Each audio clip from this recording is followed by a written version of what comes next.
Now to a WSAZ investigation striking a balance between helping drug addicts who've overdosed and protecting your tax dollars. The drug Narcan is being used on a daily basis in all corners of our region, and sometimes it's given to the same people more than once in a day. And the more it's being used, the more it's costing you. I sat down with someone whose life was saved by Narcan not once, but twice. He admits the drug does what it's supposed to do, but it can't change behavior. High on heroin and 30 minutes from death, Narcan saved Will Lockwood's life. I just remember waking up extremely angry and thinking to myself, how did I get here? From high to sober in a matter of seconds, Will says the opiate reversing drug is an incredibly rude awakening, but by no means a wake-up call. They saved your life. They did. And you were mad at them. They did. I was in such a hopeless state of mind and body at that point in my life where I was really on a mission to end it. His life was saved, yet he took himself to the brink of death 3 more times. That's when he got his second dose of Narcan.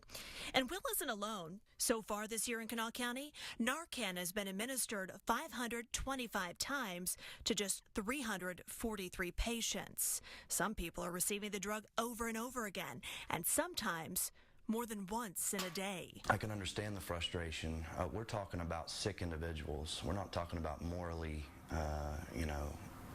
wrong people. He woke up in the hospital after his first dose of Narcan.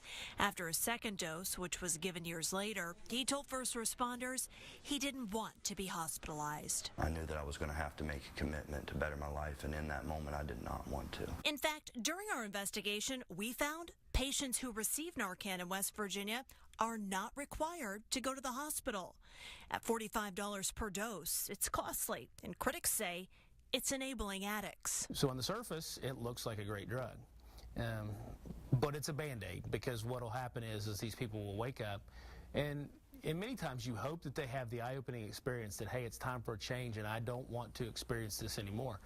But statistically, that's not the case. Rich Meadows, who teaches Kanawha County first responders how to administer Narcan, says emergency crews repeatedly find themselves in dangerous situations because an addict, suddenly sober, becomes violent and angry because the high they paid for is gone. It is frustrating to go to someone's house that you've been to on numerous occasions that you know is most likely going to be very upset with you once you take that high away. It kind of weighs on you. We continue to do it, and we continue to give every effort that we have. Rich and Will both believe Narcan is a good first step, but say it's education, help in the long run, resources, and counseling that will actually change lives. I know what it's like to army crawl across the room and steal from your mother.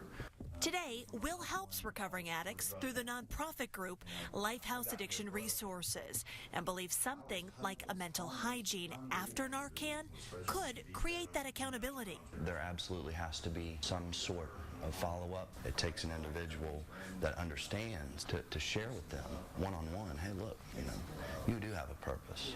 It wasn't until Will overdosed for the 5th and final time he woke up, literally and figuratively. He was in a bathtub surrounded by filth.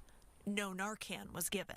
I don't think I am the exception to the rule. I know countless of men and women who have been administered Narcan not once, not twice, not 5 times, not 10 times, but more than 10 times that are in your community living productive, full lives. A drug that can save a life countless times over, but a moment of clarity that must come from within.